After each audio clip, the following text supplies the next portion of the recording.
Hey folks, it's Nick Granville. Welcome to my YouTube channel. Hey, today I thought I'd have a bit of a discussion about something that's kind of been on my mind a little bit. As a guitar player, I'm always thinking about my rig and how I can get different tones, all this sort of stuff. We're all guilty of that, right? And I've been thinking lately, should I just go back to amps for live playing? Right, I do a lot of live playing, I do a lot of studio playing too. I've been using the Fractal stuff for quite some time live, and there's some real benefits in it, and there's some, disadvantages to everything, right? Firstly, I don't think it has to be one or the other. Why does it have to be, I'm going to play modeling or I'm going to play an amp? Use both. Use whatever gets the job done is the way I've seen it. And what's prompted this for me has been that I've been using the Fractal VP4 recently. There it is. I've been using the Fractal VP4 lately, which was sent to me by Fractal to check out. It's fantastic. This thing's amazing. I've said for a while, with modeling, it's not just amp modeling that Fractal does amazing, if not the best, right? Maybe that's biased, but that's kind of how I feel about it. It's the reverbs they do are stunning in the detail, right? And you can do these reverbs that are like 30, 50 seconds long, all this kind of like craziness, Reverbs, delays, that kind of stuff is amazing. And so I've been checking out this, of course, I've been using it with an amp. And I've probably done a half dozen gigs with it now. And it's sensational. This thing sounds great. I have some really good amps. I have a Victoria Deluxe and a Victoria Bassman. So I have a Victoria Bassman and a Victoria Deluxe. This is my Deluxe, which is the 2112.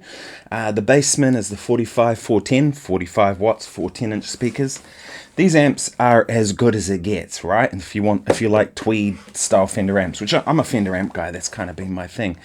And so if I was to go back to amps, it's not like I'd be slumming it, right?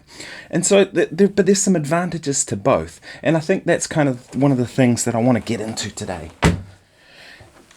And that's one of the things I want to get into today. Like, when are the moments that an amp is best? And when is the moments that a modeler is best? Well, there's this idea that an amp always sounds better than a modeler. It's simply not true. For me, the difference is negligible. There's been so many blind tests that people have done where they can't actually tell the difference between which one's a modeler and which one's an amp. So for me, it's not a sonic reason. I would pick a modeler over an amp any day if I had to have the amp down really quiet. So say I had the amp on 1, it was barely on, there was barely anything. Then you're going to try and hit it with drive pedals. It's going to sound bad, right? The drive pedal's not hitting an amp that's compressing and doing what it's supposed to do. I'd rather use a modeler in that instance every time. So if I did, say, a gig with a string quartet, I'm probably going to take a modeler. If I did a theatre show where volume's an issue, I'm going to take a modeler. All those sorts of scenarios are where a modeler really exists well. I hate in-ear monitors. I'm using them at the moment, but I can't stand it. It's horrible to me. One of the reasons I hate in-ear monitors is I don't want the band sound following me wherever I go. Say the drummer starts playing louder and louder, on a gig, I might just take a step back. With these, the drums are right there. I can't avoid it. So if I do wear them, which I have to sometimes, I'll just wear one in and one out. So then I'm kind of amplifying stuff anyway. Now, are modelers as good as amps? Well, I would say that they're 99% of the way there. And as I said, in some scenarios, they're better. But I'd say if I can get an amp where I can get it to the point it's going to break up and sound good, I'd say there's 1% difference in that. To most people, that doesn't matter. To the audience, it doesn't matter. To the other musicians, it probably doesn't matter. But to me, it does. And that's a slight gain. But we're dealing with slight gains here, aren't we? And so that's the thing. The other thing I find, too, with pedals, especially live, if I take a pedal board like this to the gig, I can change things super quick. Here it is, boom, boom, boom, done. Right? I might go from a sound like that. And I know you can do that on the Fractal stuff, and I do. But to me, it's like the pedals just are quick for live stuff. Now in the studio, I can take all the time I want. So in the studio, it's still pretty much going to be Fractal. I'm going to be using the FM3 or FM9. If there's an XFX 3 there, I don't own an XFX 3, but if there was one there, I'd use that. Use whatever gets the job done. I'd play through a pig nose amp if that's the sound that that the producer wanted, or whatever, or the composer or whoever I'm working with. But it's one of those things. You'll probably notice too, I changed the pedal out in here. Whichever one it was. It might have been that one. These things change. I'm going to change it again. I'm actually even thinking about changing that one out and putting an EQ pedal in there, because I like having the boost, but I think having an EQ to be able to shape the sound would be useful too. I know there's an EQ in here, But I'd rather keep this for one channel. One block is reverb all the time, one block is delay all the time, and then one is modulation, and the fourth one is kind of the utility stuff. So it could be, I don't know, octaves, chorusing, stuff like that. So yeah, I mean, that's what I'm thinking. For live stuff, amps and the VP4 built around this pedal board.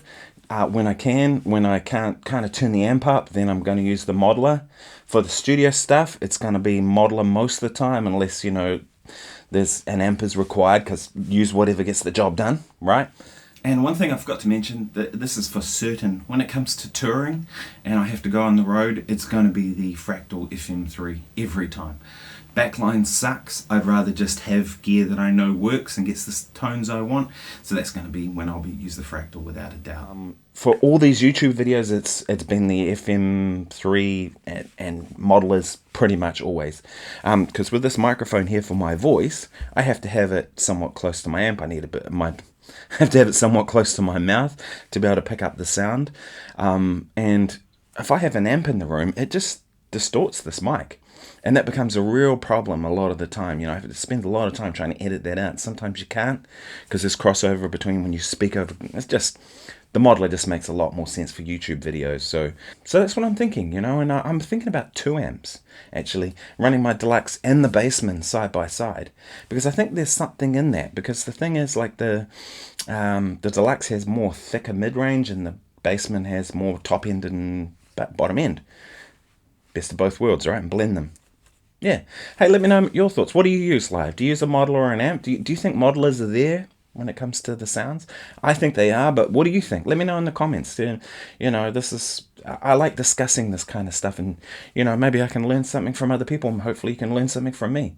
Hey, look, if you found this useful, please like and subscribe. I post twice a week on here, plus a live stream. All that stuff helps, so yeah, be cool and like and subscribe. Thanks very much. I'll see you in the next video. Cheers.